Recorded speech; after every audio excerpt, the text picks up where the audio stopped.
Are you gonna be posting the? Do you have any sort of audio in? To speak, you Mm-hmm. mean? Not connected. Okay, so then what I'll do is I'll pull it up here. MHT Seminary.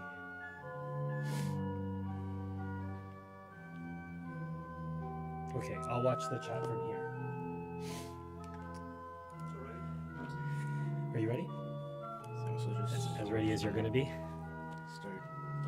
Yeah, I guess I'm ready. All right, tell me when, Father.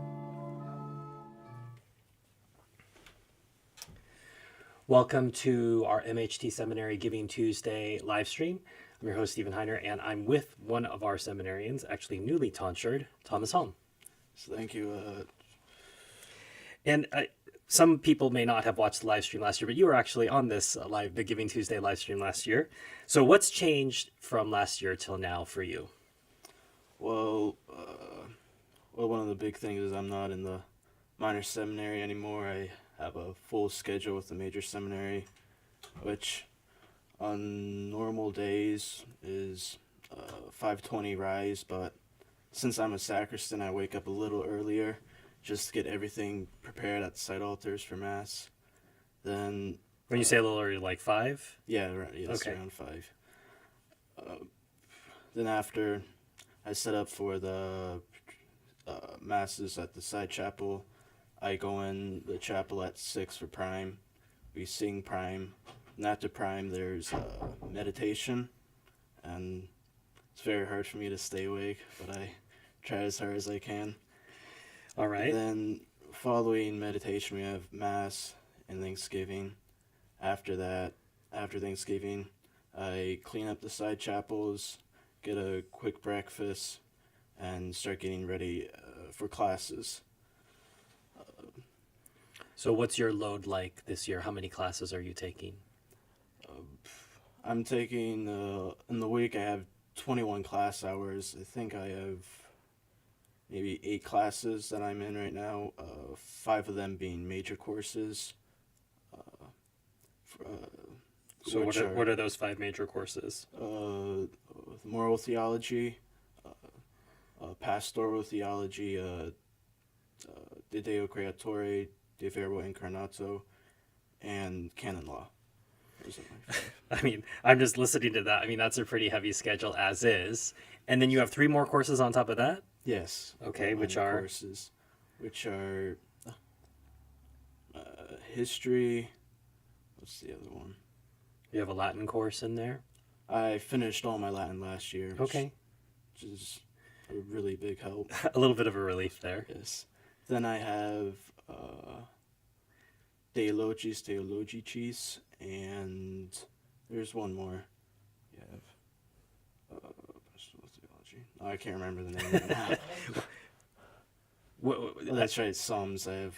There's an inspiration from somewhere. So the Psalms, is that with the bishop? Yes, that's with Okay. the bishop. We have it once a week on Fridays. Yeah, he really likes teaching that course. Yes, it's very interesting. Yeah, well, I mean, he's been doing it a few years, so he's got some really interesting facts. The chat says the mic is open. Just a heads up. I don't know if that means. I don't know what that means exactly. Okay, if you can clarify that in the chat. So, you have these 8 courses, 21 class hours across the week. That's Monday through Thursday and Friday-ish? What happens on Friday? On Friday we don't have any classes in the afternoon. It's recreation till dinner, which is at 7:30. And during that period, I usually either go biking or by myself or with a few other seminarians. We occasionally will play basketball. By biking, you mean mountain biking? Yes. Okay. Because people may not realize Pennsylvania's got a lot of these beautiful hills and forests, so that's something that you probably weren't able to do in Florida growing up. So something fun to do. And then when is recreation during the week?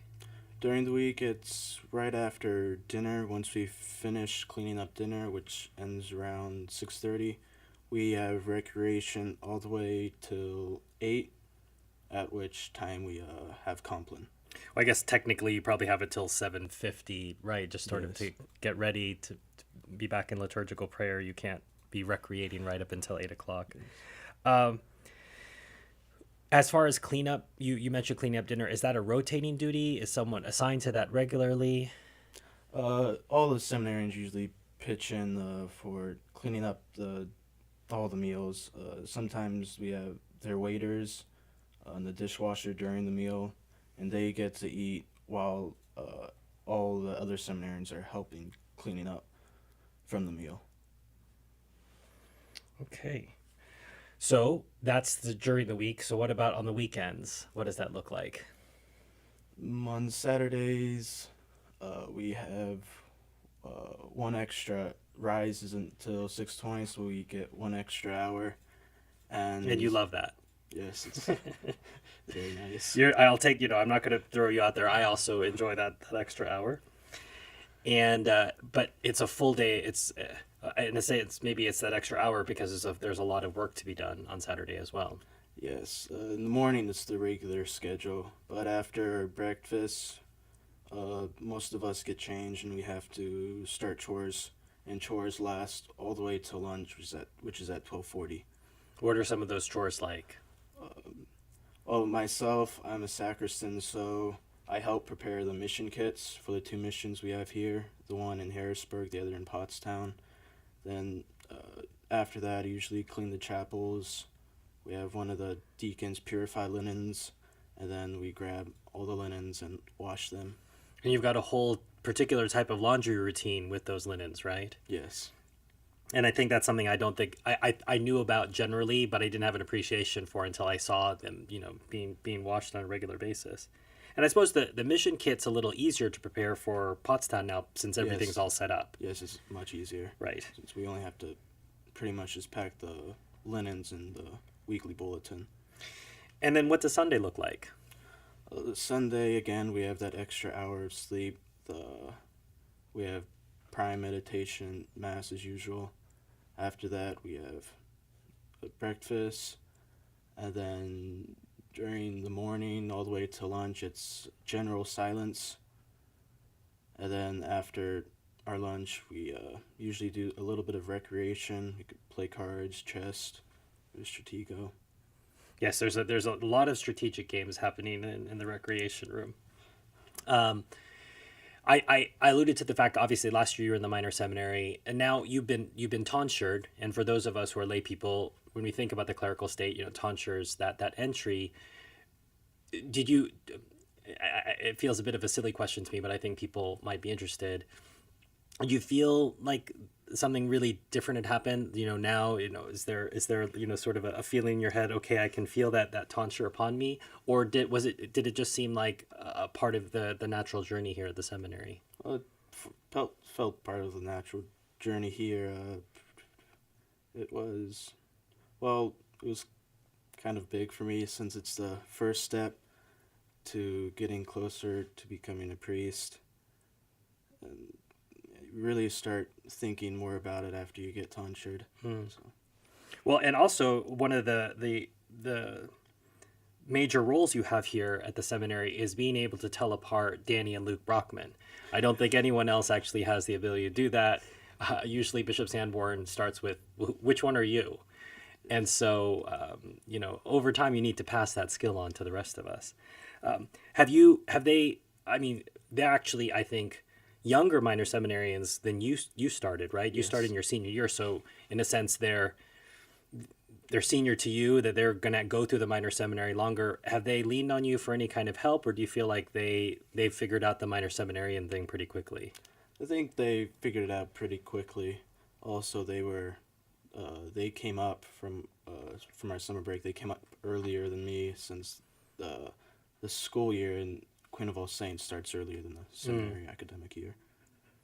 Well, and it's funny to see that they're total pros at Solemn Vespers and Benediction, because they're minor seminarians. So in your mind, you're thinking, okay, they have to learn these things, but they have more experience than some of the actual senior, the major seminarians who have not been used to the ceremonies. When you're down at Queen of All Saints, I suppose you're exposed to the big leagues pretty early.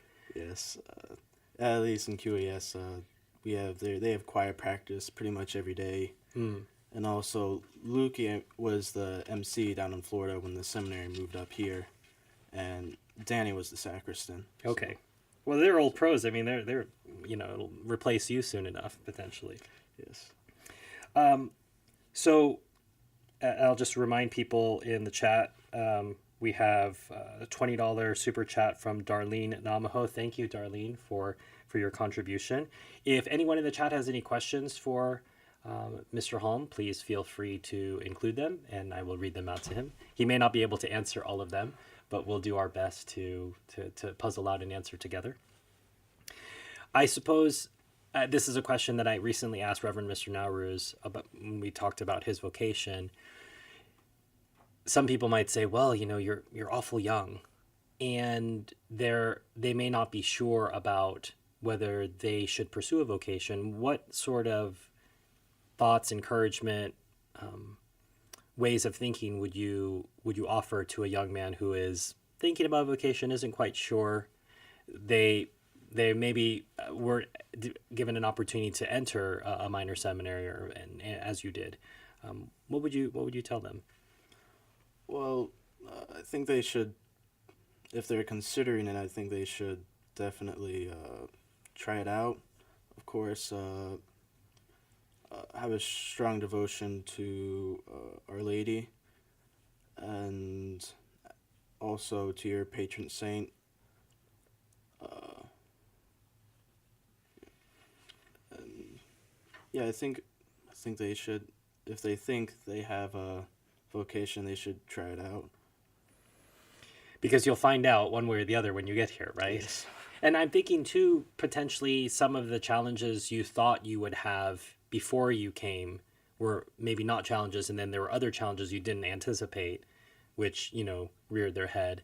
And I think when I hear 21 class hours per week and 8 classes, some people might be intimidated by that load. But I remember a former seminarian sharing with me a couple years ago an idea which you can echo if you agree, that if this is what you're meant to do, our Lord is going to guide and assist you. He's not necessarily going to take the test for you or study for you, but if this is what you're meant to do, you really just have to keep your head down and keep working on it.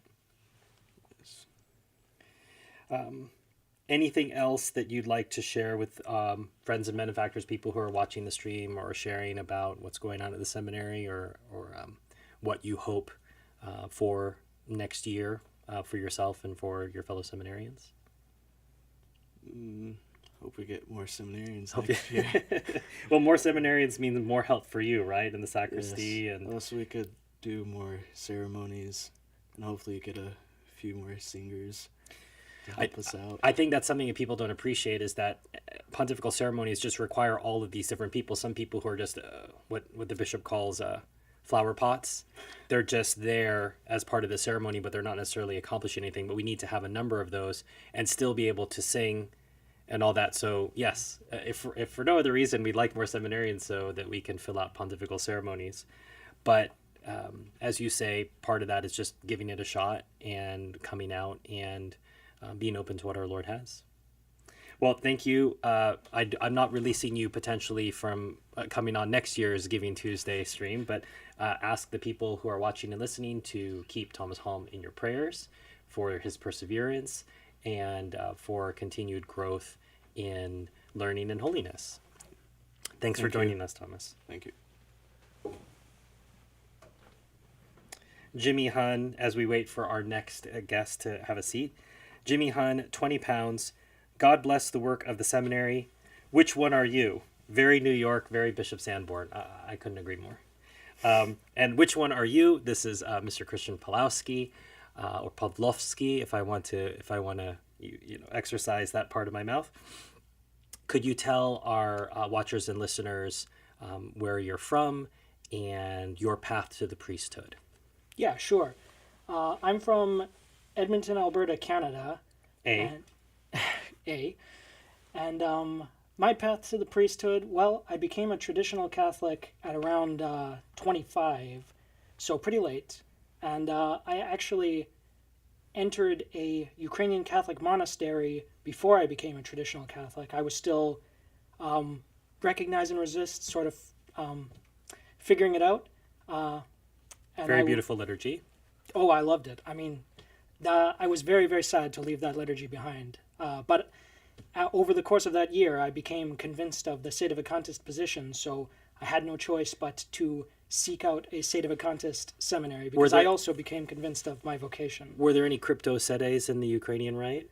Not crypto-sedes that I was aware of, but certainly there were, especially among like younger seminarians. I mean, those who want to become seminarians are usually traditional leaning, because Novus Ordo is not very attractive to people, I think. So I was actually there with another young man who was, we were in agreement about basically everything, but he couldn't make the sedevacantist leap. I tried to get him to, but he wanted to fight it out from within. And so, I mean, the Ukrainian Catholic monastery, was that a path to the priesthood or just to the monastic life? Yes. It was expected that most of the brothers would become priests, and I was already taking courses for the priesthood. Okay. And am I right to assume that the Ukrainian Catholics are equivalent to a conservative Novus Ordo? There's not a lot of innovation or crazy doctrinal problems? I think in general you'll find more conservative, more orthodox, in the right sense, among Ukrainian Catholics, but it's a mixed bag. You also find there's also plenty of Novus Ordo there too. Because my mindset is they had to fight the communists and they had to fight the Orthodox. And so this sense of really holding on to, we believe this, and then tying that together with whatever ethnic identity is attached, that can be positive, but we're seeing obviously some of that unwind now for various reasons. Yes, that's very true. And I think different people hold tightly to different parts of it. So some people are very, very attached to the liturgy. For some people, it's very deeply nationalistic, and the doctrine is less important. Like, there are many Ukrainian Catholics who are pious and who are conservative in a lot of ways, but feel much more close kinship with the Orthodox than they do with Western Catholics. Right, and I'm just thinking of all the different battles and all the different... We had the Feast of St. Josaphat not so long ago, and just thinking Wonderful about saint. what a hero he was, and how little really those of us in the West have a sense of what someone like St. Josaphat was trying to achieve, because our closest analogs would be maybe something what the French had to deal with the Huguenots. But the Huguenots were such a micro part of that the French population, whereas what the Polish population, Lithuanians had to deal with, Ukrainians, were actually a much larger part of that, and there was militaries involved and foreign powers and so much more complication, actually. Yes, St. Josaphat, please read his life. It's really beautiful. Extraordinary. But yeah, what he was trying to do is bring back a huge number of the people who should be part of the flock of Christ, who have tragically been separated from it for historical reasons. And yes, my heart goes out to all of those people in the East who are separated from the true church. Please pray for them.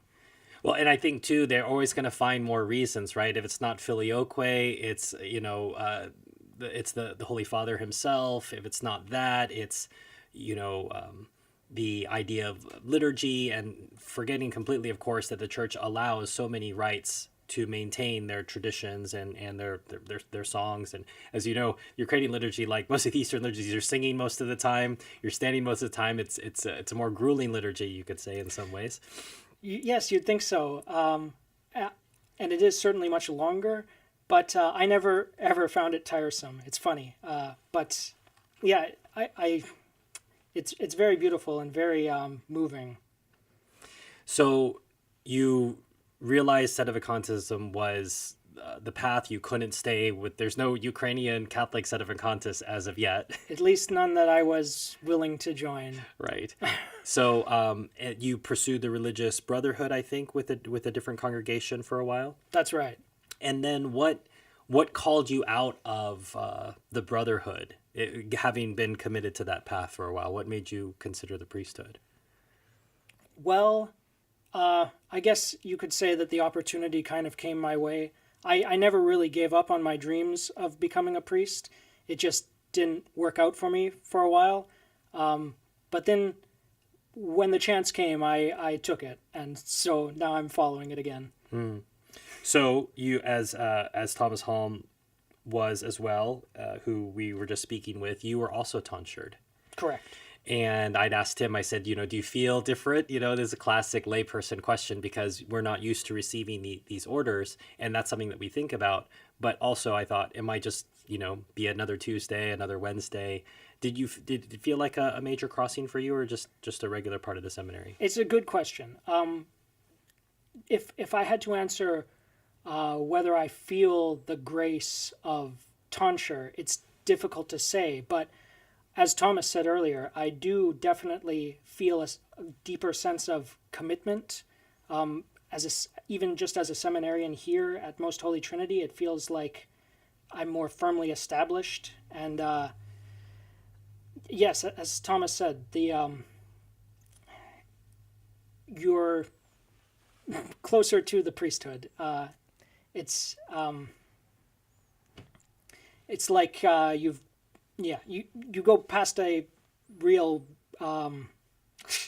milestone in that direction. For sure. Well, and do you have the same class load that he does? I have a little bit more. A little more? I'm still in Latin, unlike Thomas, so I believe I have 24 hours a week. Oh my goodness. I'm just thinking back to my college years. The most I think I ever took in a semester was 21, and that was grueling. So I fully understand what 24 implies. And yes, obviously, he had the great advantage of going to a school where he started Latin much earlier, and so that being an absolutely essential part. I remember being with Father Bayer at a house at one of the faithful near Harrisburg, and he was giving the blessing to the house, and as I was hearing him read it, I thought, wow, this is so beautiful. The faithful should hear this, but we didn't have an English translation, so I just asked. I said, Father, could you just translate that for the faithful? I had enough Latin background to understand it, all the allusions to houses and Old Testament, New Testament. And then Father Bayer just looked down and just started sight translating the blessing. And obviously, not only was that a great moment of edification and learning for the faithful, but it just demonstrates that necessary facility that you need to have. You're giving blessings both for religious objects and for homes, whatever it might be, that you should probably know exactly what you're saying and reading. And some people might think that that's a luxury, but Bishop Sanborn pointed out to me when I was asking him about this some time ago, he says, well, if you don't know it, then you can make mistakes. And then you're reading the wrong blessing for the wrong thing. And so I think some people, even some congregations, tend to blow off the importance of Latin, but having a facility in Latin and being able to sight read what you're praying every single day, I think is pretty important. Yes, I think you should definitely know what you're reading. It's not very edifying if the priest doesn't understand what he's saying, and it helps you mean what you're saying too. You're not just like repeating a magic formula, but you're actually praying. So where are you in your Latin journey? Well, I've been studying Latin for a while now, and I'm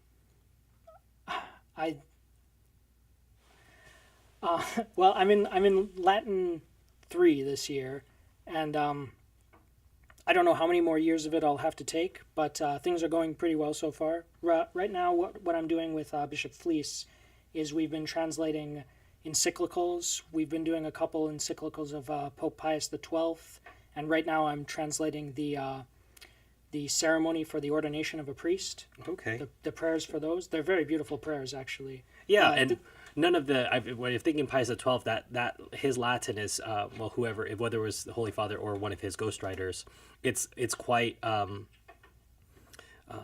easy to read. You don't have, let's say, poetry where, you've got a gerund up here and you've got a, where is the object later on. So I suppose that's a relief, reading something like that, and then also being able to see that the teaching come to life as you're working through the translation and seeing like, wow, not only what the idea is, but the economy of how beautifully it can be expressed in Latin. Yes, Latin does express things in a very nice way. It's can be hard to render it into English sometimes. Right. I think of like quote scriptsy. It's so it's, That's nice. right. Yes. It just as is. So we have a $10 super chat from Andrew McFarland. God bless all the seminarians. Thank you, Andrew. And we have a question. Do you think that at some point in the future there will be a community of religious brothers, oblates, to assist the seminarians, space notwithstanding? I don't know that you can necessarily answer that question, but as having served as a brother, I think you can talk about the importance of brothers to any apostolate, not just the seminary. Well, there's certainly a lot of things that brothers can take care of. Like, for one thing, they could help out with some of that load of sacristy work that Thomas Holm is dealing with, and myself as well. I'm also a sacristan. But all kinds of other things. There's all kinds of practical things that need to be done, just filling vehicles with gas, driving people to airports, all that sort of thing. And, of course, the most important way that a brother helps is by his prayers and his life of sacrifice. So it's certainly a valuable vocation.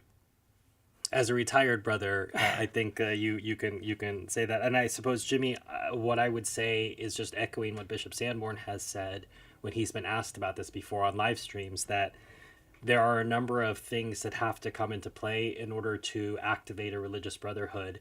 You have to, firstly, have a property. Potentially here, yes, you could have brothers here, but they would have to be formed as well first. And you need to have a priest who would be dedicated to their formation. And you can't just have any priest do that, just like you can't just have any priest be a seminary professor or can't have any priest be a high school teacher. The different priests have different gifts. So you need to have a priest that would be inclined to the religious life, who would be in charge of their formation, potentially for them to have a different property where they could be formed and then sent out from that property to help out at properties like the seminary or at high schools, wherever it might be. So there's not a lack of desire. There's not a lack of need. There's a lack of funds and a lack of infrastructure. So we continue to pray to our Lord for all of those things, not least of which the generosity of spirit, where somebody would come and offer that time and service to our Lord and to the seminary or the high school or the convent, whatever it might be. So Thomas gave us a bit of a day in the life. Yes, he was very thorough. So what I'd rather do is do a day in the life in sacristy edition. So when people say, okay, I've got work to do in the sacristy, that feels vague, probably. That most lay people have not even been in a sacristy and they don't know. So could you talk about some of those things, whether it's how linen gets laundered or how vestments are laid out, or what that process, if you could just give some insights there, I think people would appreciate that. Sure, I'd love to, Mr. Heiner.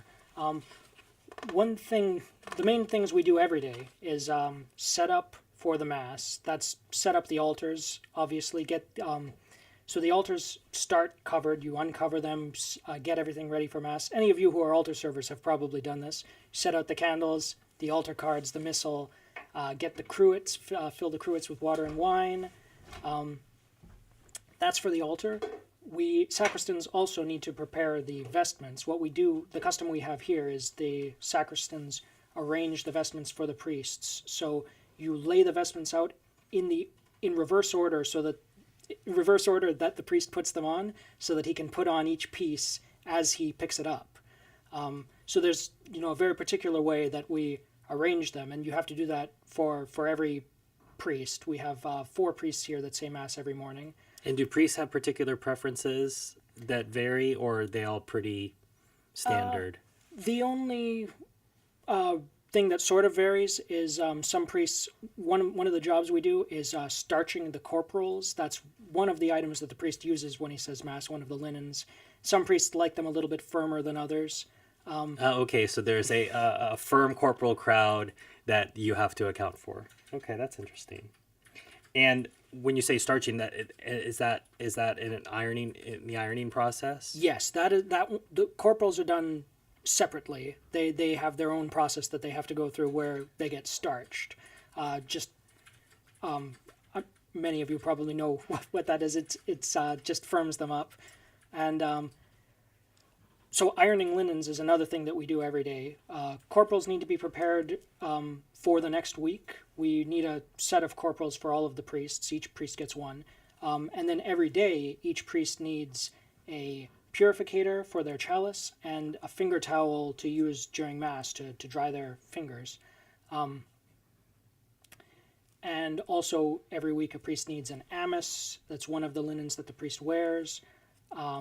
Those are all things that need to be ironed throughout the week. The bishop has special needs too. The bishop needs hand towels, larger towels than the finger towels, and 3 of them rather than 1. Also, the bishop's amice needs to be ironed every day.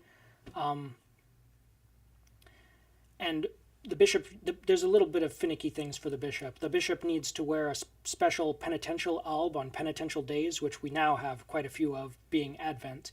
So on penitential days, his alb needs to be switched out for the purple one, and the strings need to come off his amice and replaced with the purple strings. So that's another thing we have to do in between days, swap those strings. And then, yeah, there's a whole pile of stuff that have to be ironed every day. The purificators and finger towels. We have Danny doing that, our minor seminarian. Okay. So are you also helping out with ceremonies as well, planning the ceremonies? To some extent. What I do is I assign servers for the low masses, and occasionally for pretty much just the low masses, but some that are special, like this week we're having masses for First Friday and First Saturday at Pottstown, and I've been taking care of the assignments for those, both the priests and the servers. And I'm going to read a super chat from Brian Walsh for $20. Thank you to all at RCI. God bless. Thank you for your donation, Thank Brian. you, Brian. And from someone named Christian Ingham, God bless the sacristans. Also, I think you have an unofficial role, I would say, during recreation as the game master. Game master. And I say this from my own personal experience. I didn't know how to play backgammon when I moved to the seminary, and I got a basic course, which I feel like I got. And then I was also taught how to play Go by you, but I feel like I'm going to need a couple more lessons just for that to soak in. Backgammon's much more, I think, straightforward than Go. The number of strategies that eventuate as a stone gets placed in Go, it doesn't compare to backgammon. So Go is beautiful and deep. Please play Go. So if you're looking for a Go lesson and you're in the neighborhood, feel free to stop by and get one. So apart from I guess I could ask, where did you develop a love for strategy games or games in general? Well, I guess I've always kind of liked board games, but when I was younger, I only played, the less interesting ones, the Monopoly, Risk, Scrabble, these kinds of things. In university, I played Catan, and that sort of introduced me to the world of multi-sided dice. Yeah, yeah, exactly. And then, yeah, I've bought a couple in my time here at the seminary and introduced them to the seminarians. It's a fun way to recreate, and it can be, it lets you use your brain while also having fun. I suppose the last thing I'd ask is I do want you to have some recreation before Compline and maybe do some other tasks. The last thing I want to ask you about is potentially your family. A lot of people, when they think about vocations, sometimes they think of someone who's isolated, soul convert, their family has no support for them. Others, they're raised traditional Catholic, so it's quite normal for them to come. How does your family react to your vocation and your presence here? Well, I've been pursuing the priesthood for about 10 years now, so they're pretty used to it at this point. At first, they were happy when I was studying to be a Ukrainian Catholic priest. They were a little bit confused when I decided to become a sedevacantist. The rest of my family is not. But are they conservative Novus Ordo, or are they? My dad is, you could say he's conservative Novus Ordo. Okay. The rest of my family is not practicing religion at all. But yeah, I think they're happy that I'm in a stable situation. They're And happy. that's They're kinda- happy that you're happy. Something like this. Exactly. Okay. Well, I suppose that's a starting point. They're not hostile, and we can obviously keep them in our prayers, and that your progress may potentially be an analog for them progressing as well. Couple minor chats here. Chess and Go should be mandatory, from our Brazilian contributor, and our prayers are with Danny. That's hot work, from Jimmy Hun. I'm going to ask you the same question I asked Thomas to wind up our stream, which is if you think about all the people you've seen come to seminary and leave the seminary and pursue a vocation, what is something that people should keep in mind if they're considering a call to the priesthood? If you're considering a call to the priesthood, I would say that your time on this earth is really short and really fleeting, and all that matters is how much you loved God and how much you served him while you were here. So from that perspective, just give it a shot, because you have nothing to lose. Yeah, I mean, the things that you're afraid of giving up are not as great as you think they are, and God is great. So the more God you can have, the better. That's a great line. I could put that on a t-shirt. Well, thank you for taking the time to chat with us, and we'll ask our watchers and listeners to keep you in our prayers as you continue on, that you will persevere, and that you will continue to excel in Latin and all the other courses that you might have. Thank you, Mr. Heiner. It's been a pleasure. Thank you for your time.